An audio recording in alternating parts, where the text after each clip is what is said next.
Hello everyone, and welcome to this week's episode of Paranormal Stories. First up we have I Still Hear Them by Last Hallway. I never believed in ghosts or anything like that. I always thought people were just tired, stressed, or looking for attention. I still do, mostly. But something happened last year that I still can't explain. I live alone in a small apartment. Nothing special, just an old building with thin walls. Around midnight, almost every night, I would hear someone walking in the hallway outside my door. I didn't think much of it at first because people came home late all the time. One night, the footsteps stopped right outside my apartment. I waited for someone to unlock the door next to mine, but nothing happened. They just stood there. After maybe 30 seconds, the footsteps started again, except they didn't sound like they were going down the hall anymore. It sounded like they were inside my apartment. I checked every room. Nothing. I told myself it had to be the neighbors or weird echoes or something. A few nights later it happened again. This time I looked through the peephole as soon as the footsteps stopped. Nobody was there. Then, while I was looking through it, I heard someone slowly walking behind me. I turned around right away.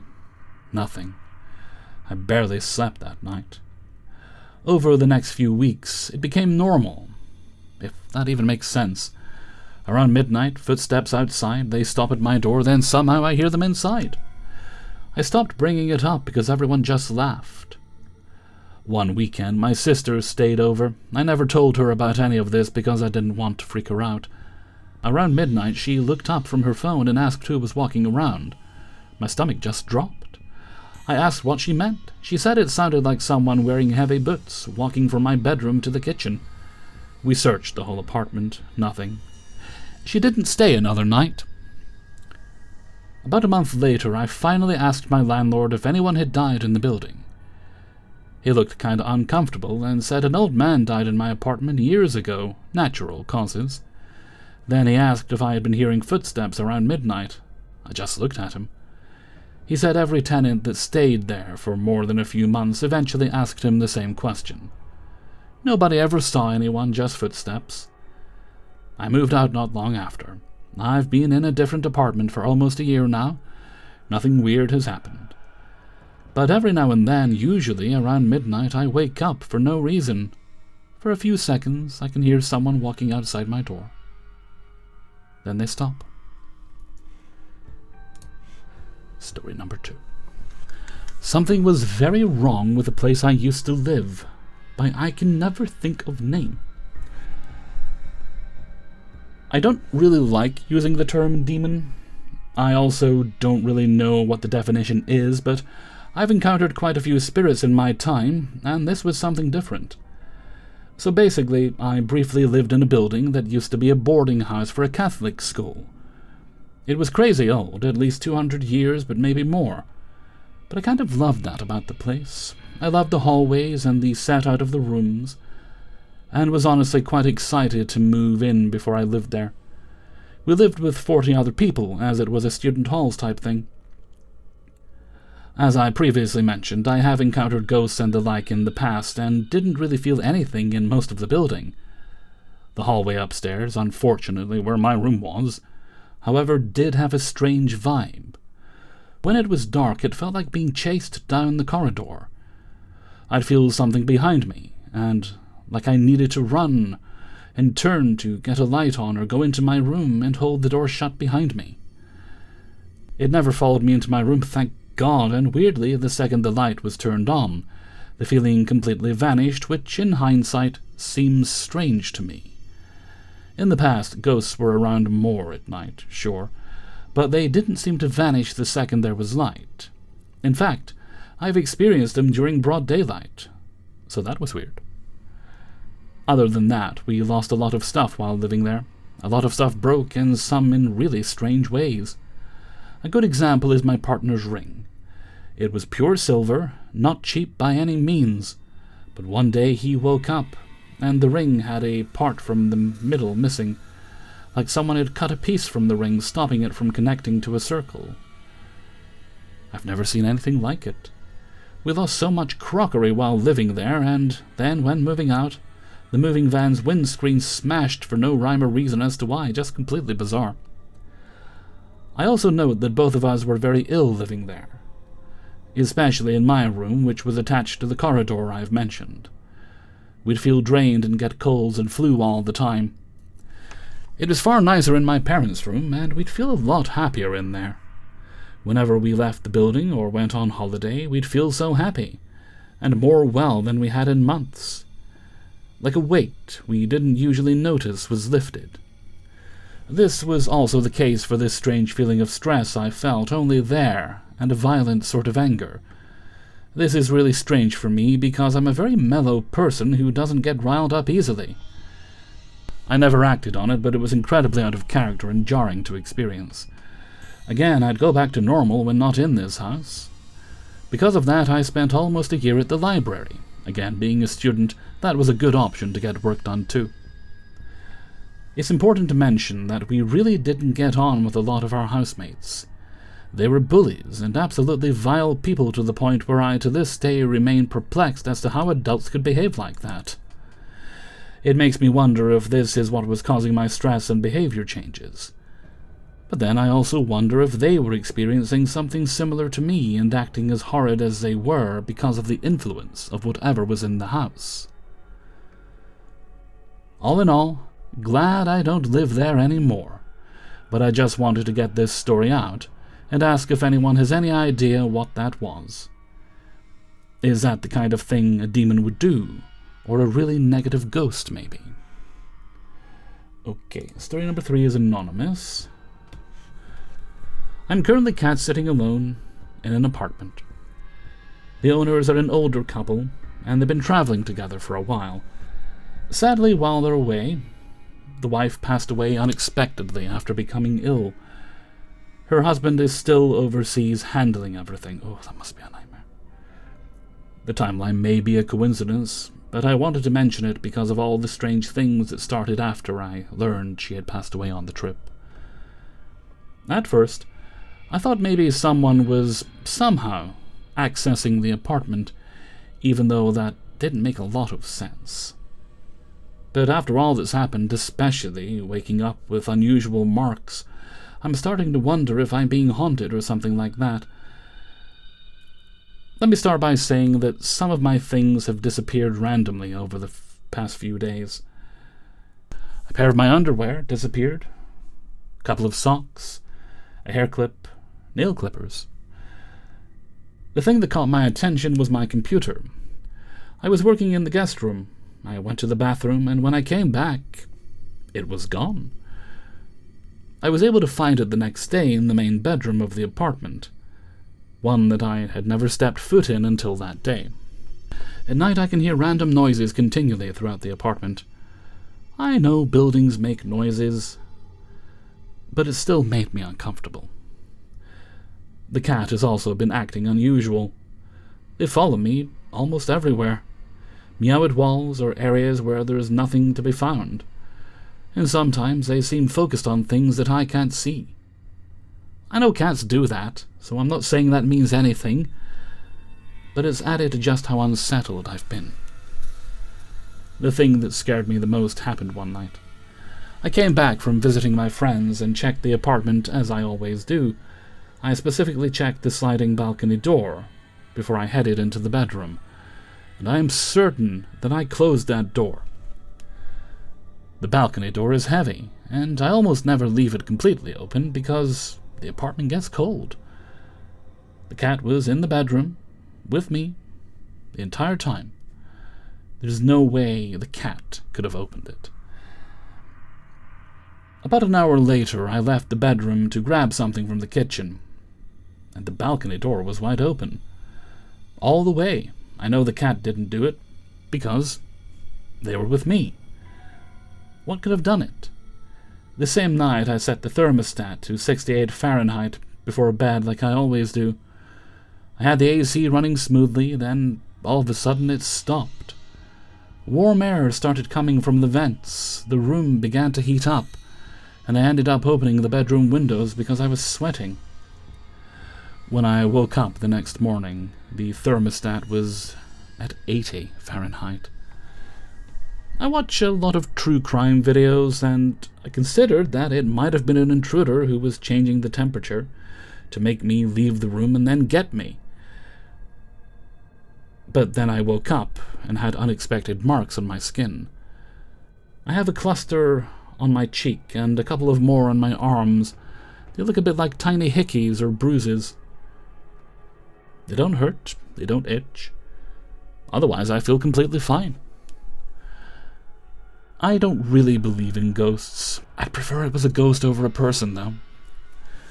I just wanted to share everything that's happened and see what you all think. I forgot to mention, there's a terrible smell coming from the bathroom I use every night. Don't. I'm an extremely clean person, and the entire bathroom was in tip-top condition, literally smelling like flowers in the morning. It smells like something died there every night. I'd include the fact that flies appear in the hallway of their bedroom too. That might just be the time of year. Update. I live. I spent the night at my boyfriend's. Before I left, I set a camera up to make sure everything was working well. But when I got to my boyfriend's house, we lost the camera connection. So I'm back at the apartment. I find the Wi-Fi isn't working. Explains the loss of connection. It wasn't unplugged, it had just stopped working for reasons, I guess. Very weird. I've been here for a month, and that's the first time it happened. New update. I am freaking out. I'm at the apartment for the day. I decided I'd take a shower.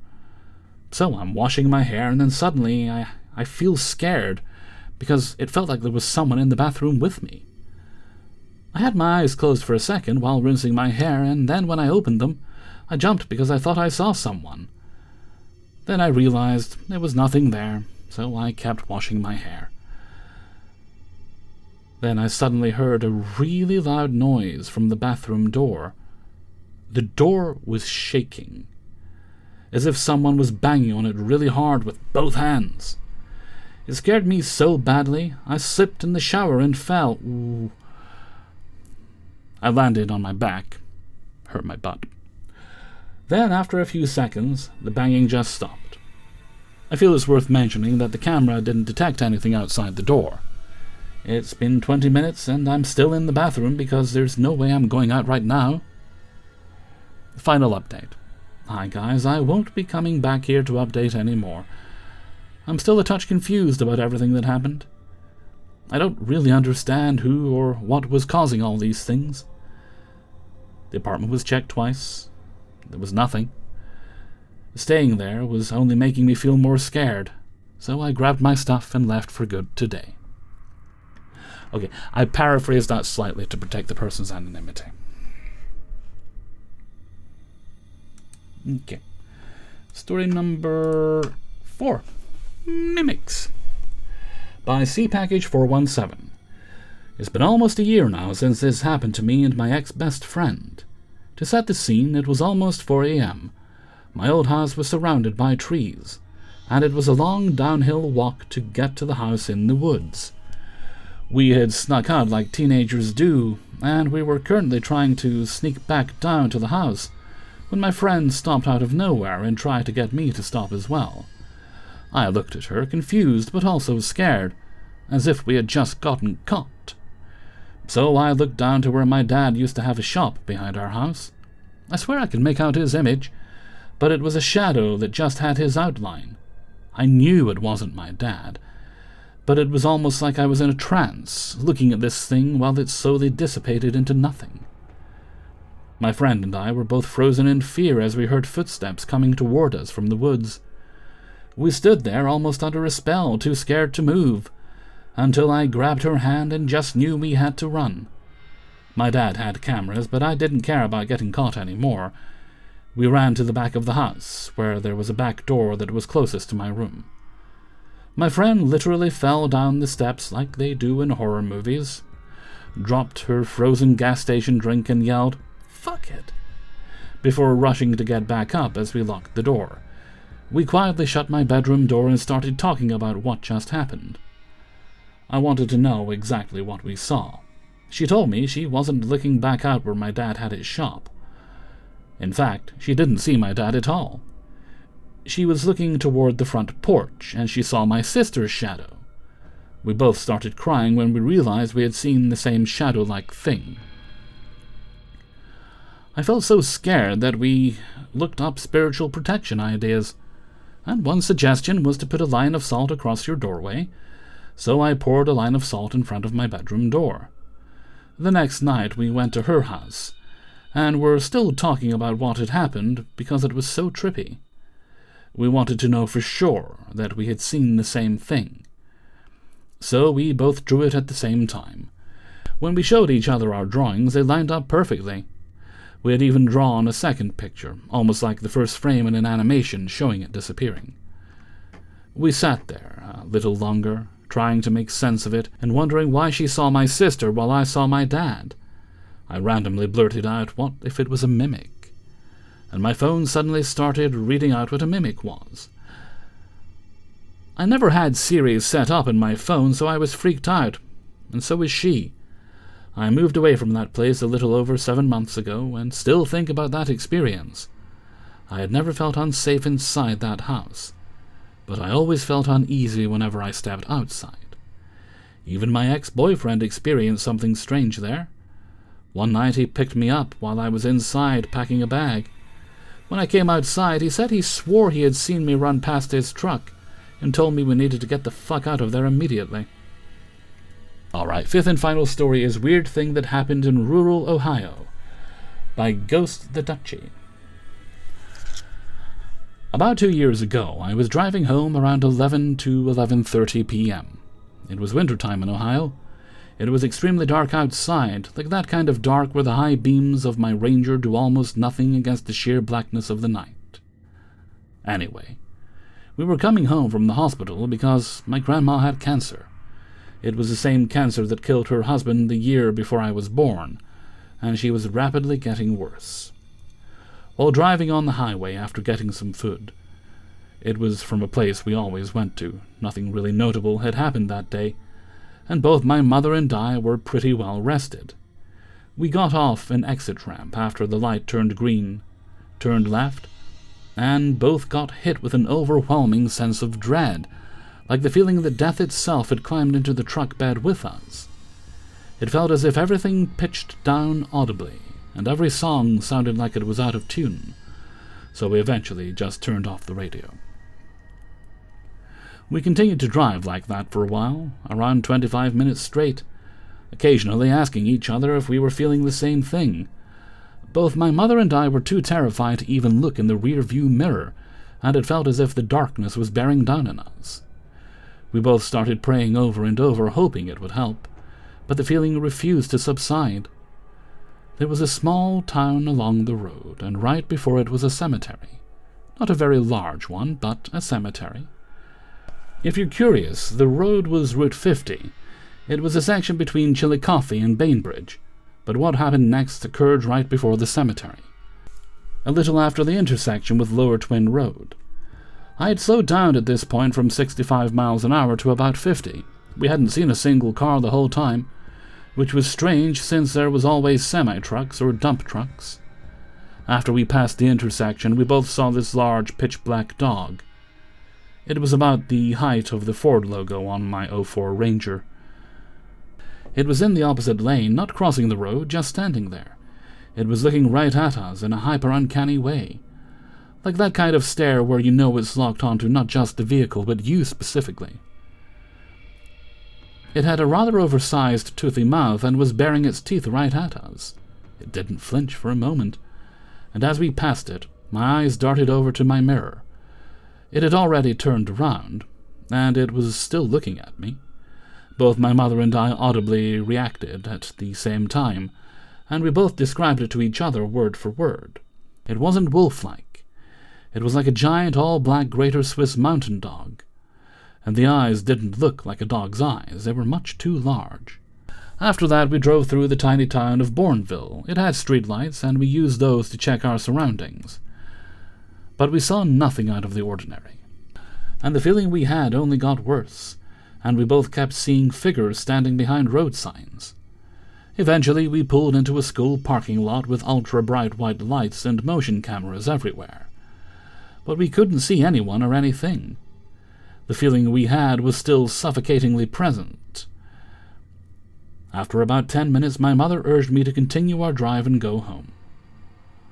Once we got home, we drove into our carport and booked it inside.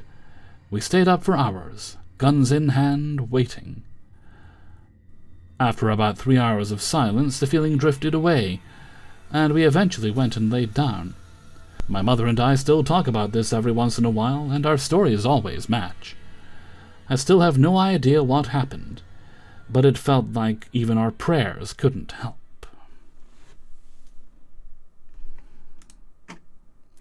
And that brings us to the end of today's video. Big thanks to everyone who allowed me to use their stories. If you'd like to support the channel, you can sign up for my Patreon page, linked in the description.